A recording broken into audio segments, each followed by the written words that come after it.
Hello, everybody. We're at the bar with a local rock star. This month we got Roger Merchant. Roger, thanks for Mitch, coming, buddy. man, the pleasure is all mine. You have no idea. I'm like, what am I doing here? Like, come on. I think you're making a mark around here. Maybe, but Uh, at any rate, where are you from originally? originally I am from right here, Are you? Waynesboro. Yep, born in the old Waynesboro Community Hospital Yep. way back in 1973. You Wow. remember that year? Yeah, kind of. Yep. Grew up in Stewart's Draft, and this is home. So you went to school to Stewart's Draft? Yes, sir. Nice. Yep, class of '91, the Cougars. And you have a big family, from what I understand. I do. Yeah, there was seven. There's seven of us. We're all still alive and kicking. Woo. And my folks are deceased, but yeah. How many boys? How many girls? So 5 boys and 2 girls. Oh man, how do you feed that many boys? I don't know. I mean, apparently it worked out pretty good. Yeah. But no, I often say I was raised by 3 mothers because the sisters were the 2 oldest. Ah. So yeah, so we boys were pretty rambunctious, Yeah. but Typical boys. oh yeah, doing boy things. You come from a musical family? Well, sorta. My siblings, we all like to sing. We would take our road trips to see grandparents, which would have been either in the eastern part of Virginia near Hampton Roads, or on my dad's side, Amelia County is. So I know but- Amelia well. Yeah. I went to summer school there. I lived in Powhatan Oh, County, okay. right beside that. Yeah, yeah, it's an interesting part of Virginia. Out, the outskirts of Richmond. Of course, I know it's changed a lot since my. when I was a kid, but that's where I learned to hunt and fish and just have a good time on the farm. And Another musician that hunts, man. yeah, I think we got a lot of them around. oh here. yeah, hunting, fishing, loving every day. No, Yeah. but yeah, that was the big for us. The road trips, listening to the old 8 tracks. Oh yeah. The Beach Boys, Steve Miller Band, Fleetwood Mac, Alabama, Kenny Rogers, a lot of old school. My work truck still has an 8-track in it, Oh man, but all it does is eat them. I bought a bunch of them at a yard sale. I was like, oh, good, I got an 8-track. yeah, All it did was eat them. that's crazy. I know. You remember how that used to go a lot? Kids today are like, what's an 8-track? I know. That was the beginning. Yeah. So we sure started was. with records, and then I guess it went to 8-track, then cassette, Cassettes, CDs, or maybe something in between that. maybe, I don't remember. I don't know what the current fad is It now. was MP3. MPs. They did remember the Napster Yeah, era, yeah. and then that got shut down. Lime. What was that? Lime something too. You could download any song. Yeah. That was great for bands because our bass player would always load up all the songs for us. Yep. Now you can't do that quite as easy. But you Nah. still get them off YouTube. Yeah, that's right. Yeah, I mean the technology has definitely changed. It's I have a feeling that a lot of these musicians are getting ripped. oh yeah, no doubt. Did you see who died today? Dave Mason. Do you know anything about him? He's not real well known, but he's got some great songs. Was he a songwriter, singer? Yeah, singer-songwriter. Okay. Been away, haven't seen you in a while. Oh, How you okay. been? That song, that's a Yeah. great song. What's his name redid that? Billy, was a country artist back in the 90s, redid that song. Oh, okay. I remember his name, Billy. Achy Breaky Heart, Billy? No, it wasn't Achy Breaky. It was the same one that sang, I miss Billy the Kid. Times that we had. Man, what is his name? I don't know what that one is. Anyway, but wow, that's interesting. So the family doesn't play music per se? I have a brother that picks a little bit on the guitar, but mostly we were just a singing family. We could harmonize like nobody's business, Yeah, like the Partridge Family. yeah. Maybe Back in more the like day. the Bee Gees. Yeah. Well, we couldn't hit those high notes though. I The always falsetto. Yeah, exactly. But no, I mean, music has always been a huge part of my life, as it is with just about anybody you talk Yeah. to. I mean, if somebody doesn't like music, I think there's something wrong. Did you guys play at church any? So we never really did that per se, but we had, when everybody would stand up and sing the songs, that Yeah. kind of thing. And then when we would have, family functions and friends over, we'd sing some of those songs and learn how to sing it without looking at the songbook. And Yeah. that was kind of a challenge that we would do. So when did you learn. decide, hey, I'm a piano player now? Oh man! So my grandma back in the day when would go there to Amelia, she had an old beat up upright. I don't know even remember what brand it was, but Right. it was out of tune and there were broken keys, the whole bit. But I Yeah. mean, the thing was an antique when I was a kid, and we're talking what 40 plus years ago. Yeah.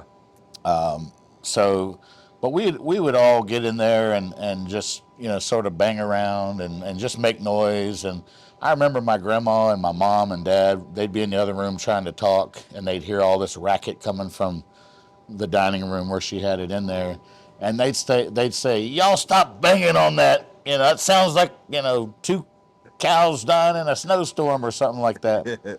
And I'm like, I could take a little offense at that. Yeah. No. But I remember one time going in when nobody else was there, and I started picking out tunes just on the right hand, the melody stuff, and then I just sort of blend in some other things, and then it wasn't long that my older siblings and my parents were like, "This kid can play. He's actually playing a song. That makes sense, Yeah. Yeah. So that was my first interaction, I think, with getting my hands on something and kind of learning a little bit. I've never took any lessons per se. So you don't read music, you just listen? Nope. Yep. Don't read. If you put sheet music in front of me, it looks like Greek or Hebrew to me. I mean, that's how most musicians are, I think, in this Yeah. day and age. Yeah. But the old schoolers know how to read it. Which is a blessing to have that. My mom, this just kind of sticks in the back of my memory. I remember her offering to take me to do lessons, and I think I maybe went to one or two lessons over in Stewart's Draft growing up. And after the second time, the instructor was frustrated with me because I wasn't doing my fingers just right, and Right. I didn't use all everything exactly the way she wanted me to do it. And so, but also she knew, I think, that she didn't want to stifle any creativity. So she was just like, I'm sorry, we'll just part ways here. And I mean, my mom, of course, was all offended and like, well, this is my baby, Yeah. he's he can't do no wrong. And it's like, Yeah. well, it's not that. It's just that, he's got something there that needs Yeah. to be developed on his own. And that's kind of the way it went. I have a client, I'm in the painting business, and she's a remarkable lady, and she adopted 8 kids from Romania, Oh, wow. and they are the greatest musicians in the world. And I hope she doesn't hear this interview, but she was very, get in there and practice. Yeah. And when they played, I didn't see a whole lot of joy in them. Yeah. Because it was such a chore. Structured. Now my son started taking lessons from Rob Otis at 8, Oh, okay. and I was never that guy to say, get in there and practice. Yeah. I just knew over time, and he took lessons for 8 years. Wow. And I remember being downstairs and he was running on the bass. I'm like, you know what? I think he's starting to learn how to play bass. Oh, yeah. That's awesome. I didn't want it to be a chore or No. one of them things. Oh gosh, I got to practice music. Exactly. Yeah. But that's wild. bass. So I think keyboards and guitar, you probably need to practice a little bit more than a lot Yeah. of instruments. But Yeah, I mean, a lot of it is muscle memory. For me, like I said, I never really figured out, and to this day, if someone says that, matter of fact, I remember even having another, I believe it was Ricky Doyle. He saw me playing because he had me up playing one day at Moose Lodge or something, and he says, "You're not using your thumbs." I said, "Excuse me?" He said, "Yeah, when you play, you're using 8 fingers instead of 10. He said, "Why is that?" I said, "Well, I don't know. I never even thought about it." So, and then I started critiquing myself, and I'm like, sure enough, I don't use my thumbs. Yeah. I just and to this day, I will occasionally, if I'm doing a like a full octave, Yeah. or whatever you want to call it, and I'll do a little run and this, but generally speaking, he's right. It's kind of like the 3-fingered guitars that never use that pinky. Yeah. You know, Yeah. you could tell they didn't have lessons because they used the 3 fingers. Right. I guess know? in the same, I guess similar vein there. Yeah. Do you remember anyway. the first song? It's like you finally had together. It's like, I'm ready to man. play this for, even if it's my family. Hey, y'all gonna listen to this song? I got it Yeah. down. It was probably "Jump" by Van Halen. Really? Yeah. Okay. Because my mom, after we sort of figured out I was going in that direction, she bought me a little cheap Casio keyboard that was probably this long.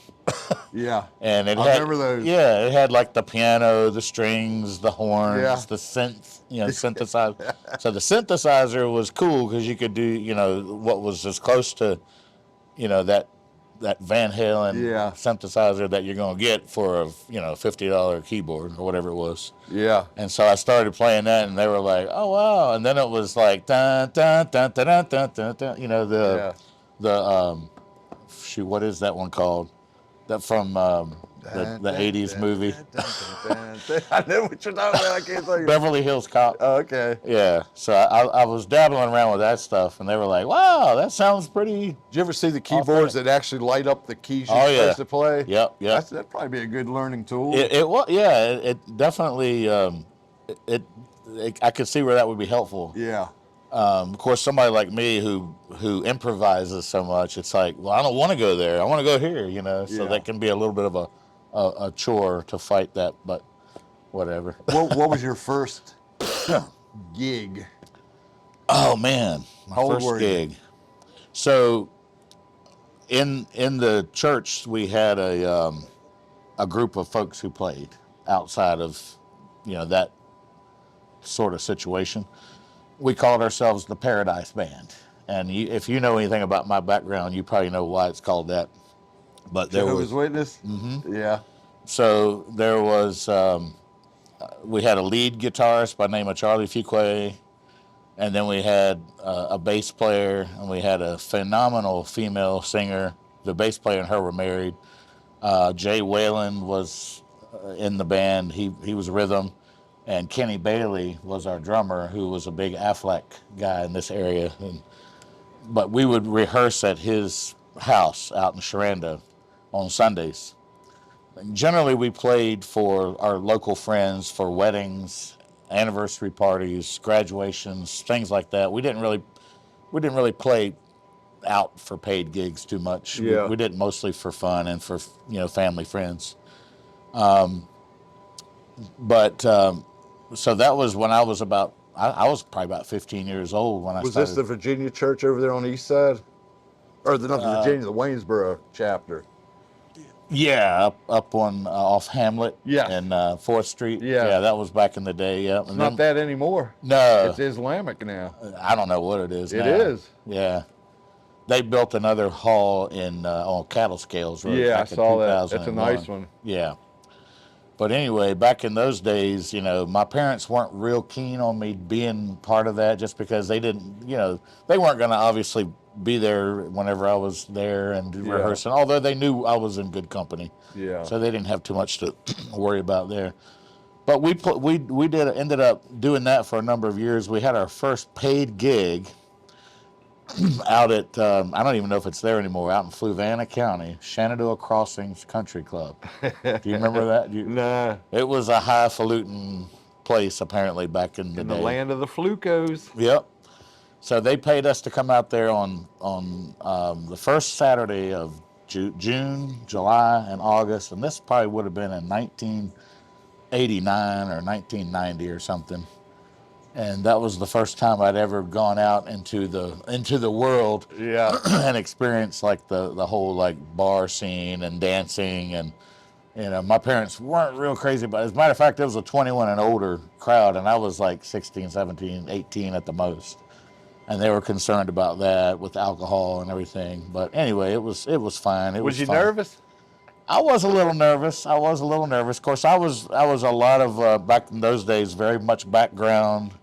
I think I sang my first song I ever sang out with the band was Marty Stewart's song called man, what was the name of that song? I can't even remember the name. Here's a quarter. No, that's Travis Tritt. Oh, okay. Marty Stewart it would have been Hillbilly Rock. Hillbilly. Hillbilly Rock, beat it with a drum. Wow, I heard that song. I remember that was like they were like, we're gonna learn this. It's super easy. It's like 3 chords, like as most country songs are. Yeah. But you're gonna do that one, and so they got me to do it, and it worked out great. But generally, I was a backup harmony guy for Tammy. She was, like I said, she was an amazing, phenomenal female lead vocalist. Like she was awesome. Like she was what I wanted to be when I grew up. Yeah. You know, she would do "Ain't No Sunshine" by Withers and the Judds, and I mean, she could do anything from like Heart to Randy Travis. Yeah. And everything in between. So I really learned a lot from those guys. You know, they influenced my flavor, I guess you could say, of music. You know, they did a lot of 50s, 60s, 70s rock. Because I grew up on Merle Haggard, Johnny Cash, George Jones. And then when I got into the 90s scene was Garth Brooks, Alan Jackson, you know, George Strait. That's kind of where my leanings went towards. See, my parents never listened to country. Really? Never. And I wasn't really a big fan of it, but I'm a house painter, and I went to work with some guys over in Crozet, and that's all they listened to was old country every day. And it grew on me. Yeah. And I love it now, you know. I mean, I just never had a taste of it before. Yeah. I mean, I knew who the country guys were, but we didn't listen to them. Mom and Dad would listen to like Mamas and Papas. Oh, yeah. Cream, the Beatles, you know. Yep. And they weren't hippies or nothing. They were just regular old people. That's awesome. But they definitely weren't into country. I mean, music is music, no matter what. I mean, and I have to this day, I have if you look at my Spotify, it'll be anything from Beethoven to Snoop Dogg. Yeah. Like I love it. That's the way I am. All. The variety is the spice of life, man. That's right. I like it all. Jazz, I can't really relate to a whole lot. Yeah. But opera, you know. I like some opera, but if it's in Italian, I just don't get it. That's you know? right. But so with all these brothers and sisters, are they all still with us? Yeah, they are. I got 3 of them that live down in Gretna, which is not far from where Mr. Ricky Van Shelton lives. Okay. Grit.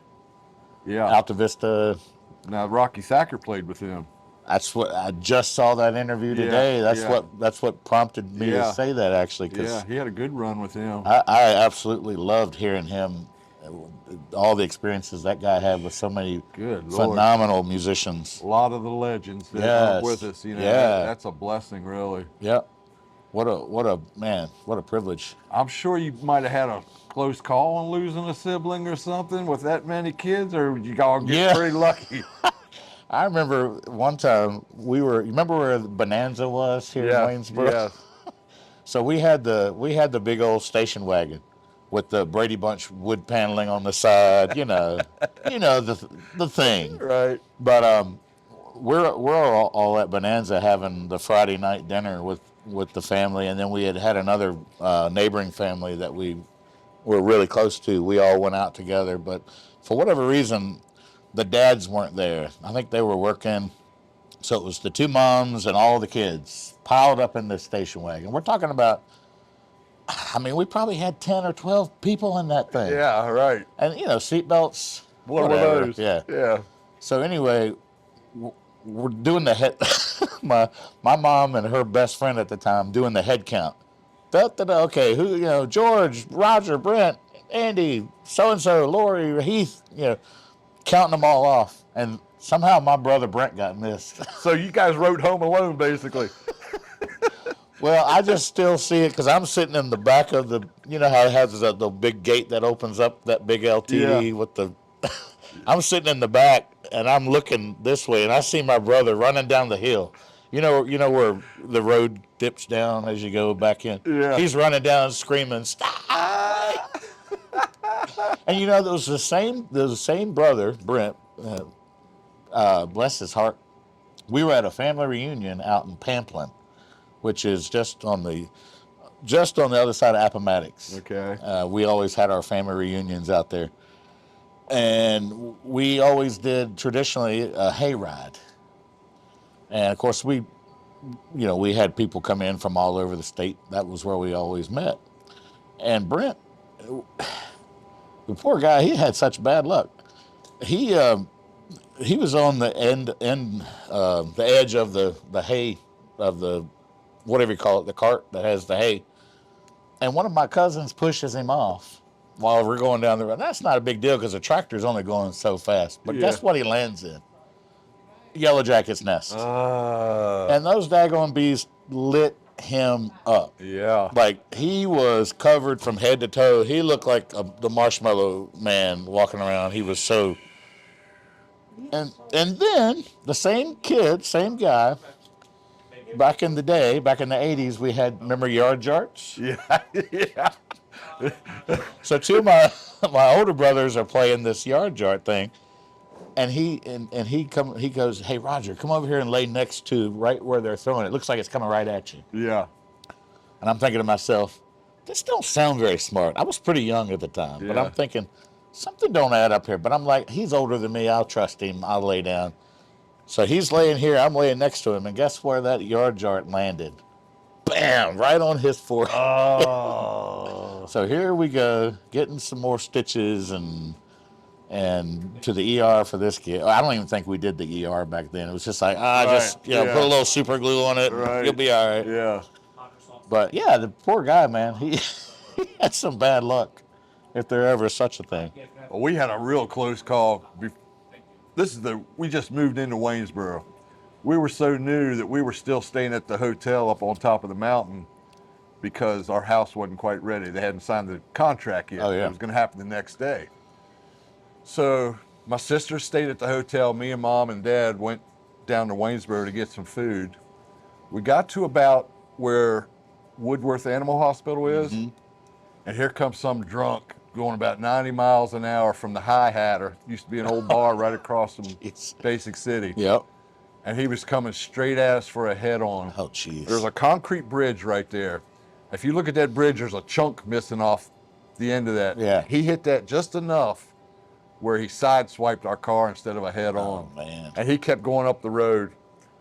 About 20 minutes later, here comes the state troopers. They had him in the back seat. He done wrecked somewhere. Great day. Dad runs over to the car and opens the back door and just starts wailing on this guy, man. Oh, my gosh. They're like, "Hey, we didn't see that, Mr. McClenahan." Exactly. Yeah. We'll turn our eye on But that boy, one. I'll tell you what, Mom and Dad, they were probably definitely, I was in the back seat. It's hard to tell what happened to me, but they'd have probably been toast. Yeah. Because he was doing 90. Dang. He was all over the place. Unbelievable. That was a close call. Yeah. Yep.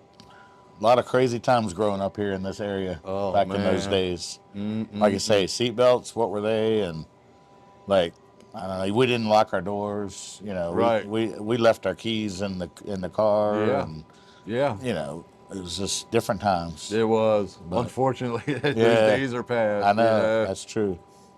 But one thing is true. The music has always been a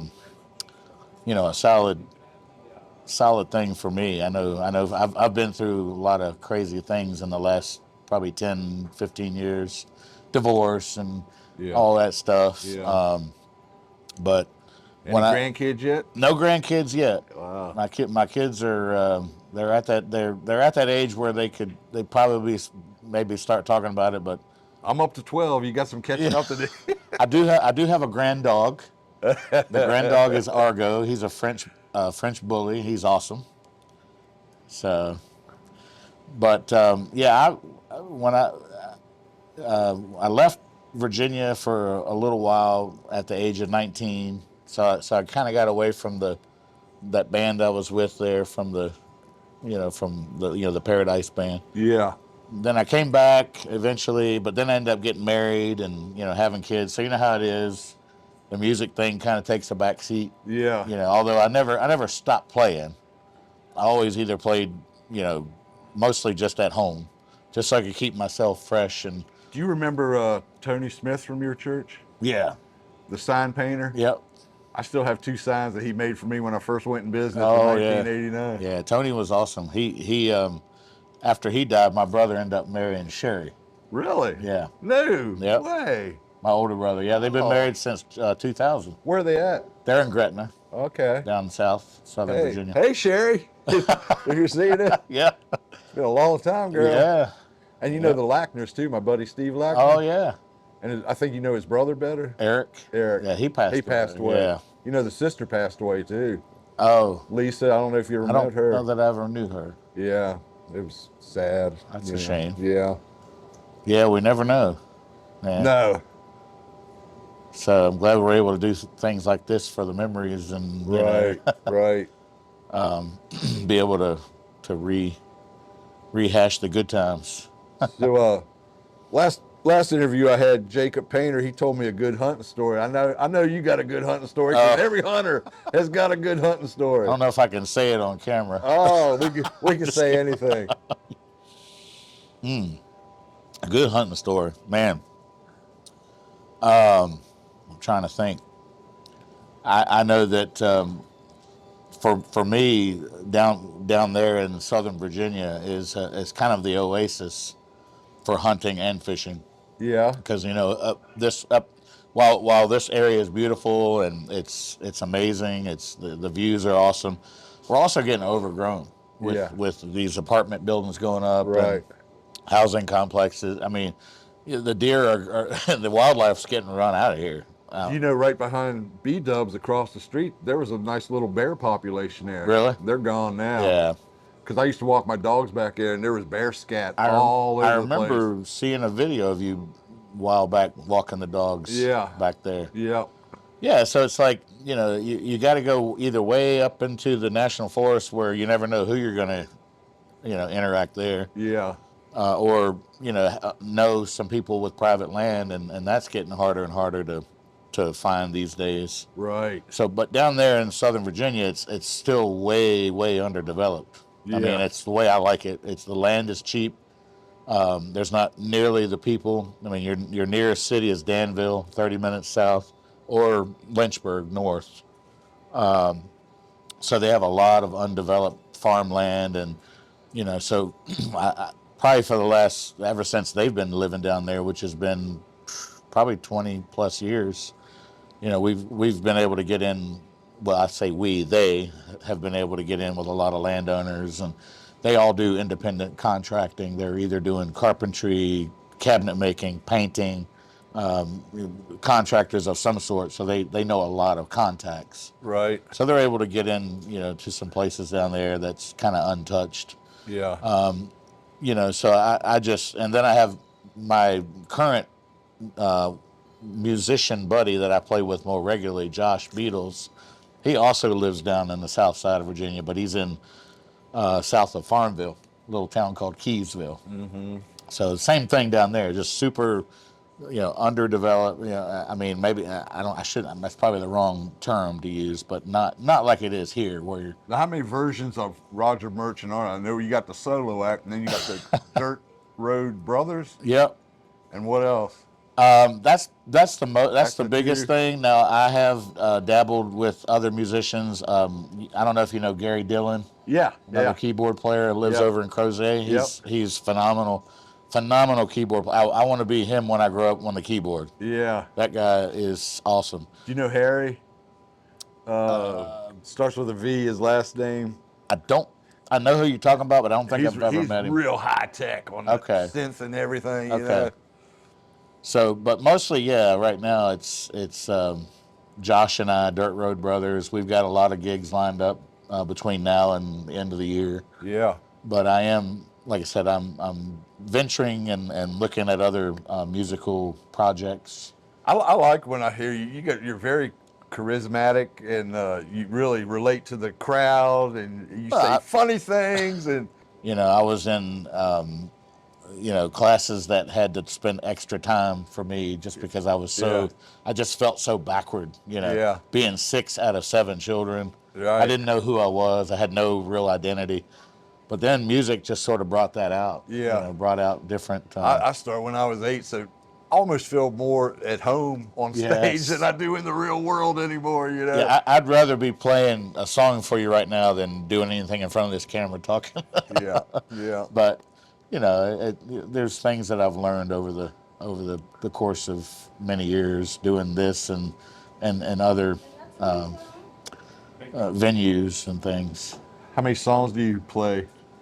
What, you up to Man, 600? oh, I mean, I know that I can play 100, just over 100, just on the guitar. Oh, The really? guitar is not my thing, Yeah. but if you think about it, most country, blues, and many rock songs are just 3 and 4 chords. Yeah. As a singer, you probably you don't maybe look at it at that. You know, maybe Well, I that. play a little guitar. Do you? Okay. Yeah, I know about chords and stuff. Okay. I just suck. Well, I've gotten away from. I need to get back into getting my fingers restructured for the guitar. I do have a Martin, but I need to have it restrung. I'm thinking about actually trading up to a Taylor because the Taylors feel really good. They sound really good. Yeah. Acoustic. Matter of fact, Waynesboro Music I've got my eye on one there. I may see about doing some sort of trade-in deal with them. I'll tell you, the price on these guitars are getting a little ridiculous. I know. Man, just like everything else. But yeah, I mean, when it comes to how many songs do I know without looking at lyrics and chords versus how many songs I can actually play with the help of something like an iPad. Yeah. I mean, I've played songs I've never played before, like Dancing Queen. I had a request for that last Friday at Gold Crown. I'm like, what? Well, you just whip it up on the computer? Yeah, just pull it up on the iPad, and it's got the key. It's got the whatever version you want, the key that's comfortable for your voice, and the lyrics are right there. Yeah. And then I had James Tamelkoff Sr. playing some percussion. You are the dancing queen. Yeah, but of course I can't hit those highs like that. I don't know if I could the whole song. I mean, and we've had that happen before, where people just say, "Oh, can you please play?" I'm like, "I have never played." Well, just try. Yeah. And it's like, all right, where's your $20 bill for your song? You go. And then I will try. There you go. Tell me a good story. Oh, man. It doesn't have to be music. It can be anything. A good story. Well, man, so many.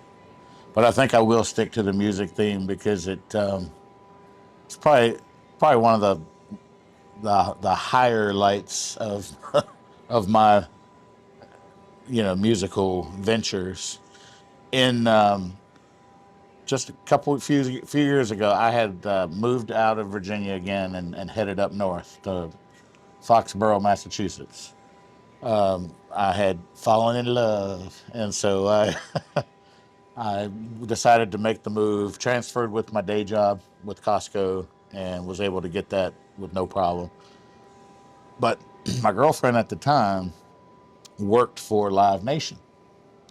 And anybody who knows anything about music knows that Live Nation is, one of the top, producers of big names, and whether it's basically nationwide or probably even worldwide. But anyway, so before I had moved up there, I got invited to play on a side stage. And if you picture in your mind, if you've ever been to Jiffy Lube Live, it's about a 20,000 person venue. It's an outdoor pavilion, very similar this place up in outside of Foxborough, called Xfinity Center, which used to be called Great Woods, and all the locals still call it Great Woods because that's, it's kind of like, how long did it take you to quit calling this place South River, right? Yeah, right. It's just iconic. But anyway, I had sent in a video submitting, for my opportunity to play on a side stage for none other than Luke Bryan. And so that was cool. And at that time, I think I had just sent a video of me goofing off on the guitar playing Harvest Moon by Neil Young. Like I said, I'm not a guitar player, but it sounded okay, I guess. I'd sent that to Tanya, who then submitted it to her boss. And her boss was like, he sounds really good. I want him. Uh-huh. So this was in 2021. I went up there, brought up all my gear, that every piece of gear I had, which at the time was crap. Yeah. I mean, I don't even know how I pulled it off. But anyway, I got it all set up there on the side stage, and I played for about 3 hours, and in anticipating Luke Bryan making his, he was on the big man, of course. Right. But I don't know. It was one of those things where I didn't get to meet him because it was still, this was the first show after COVID lifted. So they're still like stay away from each other kind of Yeah, thing? they still were doing a little bit of that social distancing thing. They didn't allow just anybody to go backstage, especially for that reason. They weren't real, they were still a little bit skeptical, which, whatever. I wasn't expecting anything. But just the amount of people that were coming through and just getting the exposure out there and letting them hear some country boy from Virginia. Yeah. Give them a little taste, and people really seemed to enjoy it. They're actually listening. They weren't like, where's Luke? Yeah, exactly. They were, because the way they had it set up was in what they call the beer garden. Yeah. Where everybody comes in and gets their beer, they get their food, and they just sort of pregame on top of the pregaming that they're already doing in the parking lot, which I was able to take my phone and, I had a vantage point where I could just see people partying in the parking lot, which is really cool, and anyway, that's probably one of the coolest, stories that I have musically. Post-COVID. Yeah. COVID was kind of rough for musicians. Yeah, matter of fact. Did you have to sing with a mask on? No, I didn't, but in between, it's like, what is this all about? But, I even wrote a song about it. Did you? Yeah. Because, working for Costco. Yeah. If you were in retail or in any kind of place where there was high demand for services and goods, you were like, you felt it. You felt the pandemic. Yeah. Not just from just the amount of people that you had to deal with and the amount of idiots that you had to deal with and the demand and the insane amount of entitlement that true people bring their true colors out during a national crisis. So being in that industry, I had to find some humor in it. So I wrote a song about it called Coronavirus. You can find it on my Facebook page. It literally went viral, no pun intended. What's the first verse? As I walk into Costco, I wonder why all these people, what the hell is happening?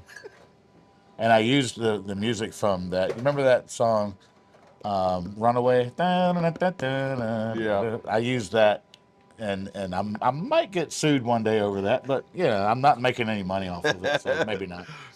But anyway, that was In Touch with Your Weird Al Yankovic? Yes, that's right. That's great. I made a comedy, and then I ended up, because originally I sent it to just Costco employees. Yeah. We have a Facebook page for just Costco employees. So I originally just went out to those folks, and I got all these messages from people from all over the country, from Canada, from Mexico, from Germany. This is exactly what we need right now. You hit it right on the head. Like, this is exactly what we're going through. What's the chorus line? Let's see. Coronavirus. I like one of the lines that says, meanwhile, poor Corona beer sets on the shelves, it appeared. Nobody wants to buy that stuff. Because you saw like this whole pallet of Corona sitting on the top at Costco all by its lonesome. But yeah, just silly things like that. Unfortunate name to have for your beer Exactly. at the time. Yeah. I know. I'm like, aren't you glad you're not invested in Corona? Yeah. You don't want Corona, but here, drink some Corona. Exactly. That's great. Mm-hmm. So, but yeah, it's been fun. Looks like you're really loading up your gigs and stuff. Your schedule looks pretty impressive. Yeah. Like I said, I'm trying to keep it all. You're one of these guys that plays like the Lloyds, plays at 100 different places. I kind of play like 5 places, and that's it, And also, I have coined the phrase, I am a music slut. I will play with anyone. So Anybody out there that needs a Yeah. keyboard player from time to time, a backup singer, a lead singer, I've whatever. been I've been looking to get a side project with a keyboard player Yeah. and just me singing, Yeah. I'd love to do Heck that. yeah. But I know you're a busy man. Oh, I did want to say, I meant to mention this earlier. Keith Bryant, Dennis Thorne, those two guys were very instrumental in getting me out there. I would go to a lot of their shows at Sidelines back in, I don't know, several years back. And they would always get me up to sing with them because they could hear me singing in the background, like, get this boy up here. Yeah. Yeah, when I So, first saw you, I was like, how come I haven't met this guy? He looks yeah. like, he's a pro. He's like, looks like he's been around for a while, but Well, I I was just never met you. kind of a late bloomer when it comes to doing what I do now, for Yeah. sure. But yeah, those guys were just super encouraging, and they would let me. Keith always has a keyboard set up and an extra mic, and he was like, let's do a song or two, Yeah. And man, it was very, very inspirational for me. He's very talented. Oh yeah. Do you use a harmonizer like some of these solo acts use a harmonizer where it gives you the harmony vocal with it? I don't do that. I don't use any effects in my vocal mic. It's straight up. I have dabbled around with that a little bit. Yeah. My buddy uses he likes to have a lot of reverb and a little echo because he likes to do a lot of Eric Church, Yeah. which is calls for that stuff. But I'd like to kind of dabble into that a little bit, but I try to keep it as pure as I can. Now, what ticks me off is auto-tune. Yes. Don't come up here and say you're a singer and have to use auto-tune to sing, That's right. That's disgraceful, man. Yeah, exactly. I don't get that at And all. this guy too that does the karaoke here on Wednesday nights, this BB Wolf guy, man, he's got a heck of a voice. I know he does. He's got a heck of a voice, and he's played with some. He's rubbed shoulders with some. Well, he just come back from a little tour. I'm surprised he's here tonight, to tell you the truth. Yeah. Got back last night. Hey, did you? Yeah. 30-hour drive. Wow. Going back again. Are you? Well, we're going to Pennsylvania. Well, that's a little closer to home. We're going back to Texas, and we've got another big tour coming up in September. Wow, man. Nice. Just the driving, I don't like. Yeah. Great place. You need a private jet? Yeah. You don't have to drive, don't you? They don't let you on the bus. You got to drive to the gig. No, we on the bus. Yeah. Like I say, 30 hours on a bus is bad enough with 8 guys. Yeah. But I think we drove a total like 2,500 miles 2,500 miles. last week. Woo. Well, Raj, we're coming down to the end. I always leave the end for the guests. I just want you to unload on me. Unload. So it's like this is like the happy hour of musicians here, Right. or whatever. No, man. I mean, first of all, I just want to say how enamored I am of your not just doing this. I think this is a tremendous idea, and it's really. I mean, I've felt so inspired just by watching what you've done in the last year now? Year and a half? We're a year and a half into Year it and a now. half? Yeah. And I mean, you could do this probably for the next 5 years Oh, for there's- all the talent that we have. And, Yes. and again, way better than anything I have to offer that are out there. But anyway, I just admire your, your adventurous spirit in doing this, but also, more importantly, the community efforts that you've put forth with people who've gone through unfortunate situations, not just musicians, but their families, Yeah. people that are affected by natural disasters, house fires, Yeah. untimely death. I mean, you have really been able to pull the strings together, and it's very admirable. And I appreciate that. It's great being in a small town like this. Yeah. It's not like the big city. Everybody's more connected here. And, yes, and I willing love to that. help each other out. I do love that about this area, and the amount of not just talented musicians, but humble, talented musicians that we have. Like Thacker, I mean, that guy, he could be like, I ain't got time for this. I'm a rock star. Right. I've been all over the world with these dudes. Who are you? But man, he just like drop everything, and like he would be right there for you if you needed something. Oh yeah. And the lawyer, like I said, the lawyer boys.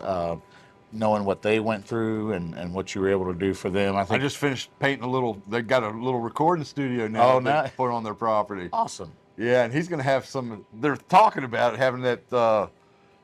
What's that? John Hall. It's got where he has people come over and jam with him and stuff. Oh, yeah, yeah, I yeah. can't think of the name of that show. Uh, Man, that's awesome. Daryl Hall. Daryl Hall. Okay. Yeah. Nice. At Daryl's house. Yeah, yeah. Have you ever seen that show? I haven't. Yeah. He'll bring in like CeeLo or, you know, they just kind of jam together. Okay. Kind of like a podcast type, but with and yeah, video music. yeah, they actually play music together. That's so cool. Yeah. But no, I mean, just I have learned a lot from seeing other more seasoned folks and one thing I've always learned in life in general, not just in music, but because that's one thing I also failed to mention when my buddy and I that we do the Dirt Road Brothers thing. We used to sit in his living room and just jam and play, and I'm like, why are we sitting here when we could be out there promoting and people could actually enjoy it and but also I want to have some people over to critique us Yeah. and show us where maybe we could get better. So I think in life in general, if you quit taking criticism and counsel, then you quit growing. And I never want to be at that place where I've gotten all the answers and I know everything. I want to continue to learn. That's a great point. Yeah, and just be better. Yeah. So That's great. and in life, better in life. Yes. Well, thank you so much. Yeah, man. Thank you. I appreciate you, brother. I appreciate it. Maybe we'll get up and sing a karaoke song before we leave. We definitely will. That sounds good. Next month we've got Gia Ray. And we'll see you next month on At the Bar with a Local Rock Star. Sayonara. Cheers, y'all. Cheers.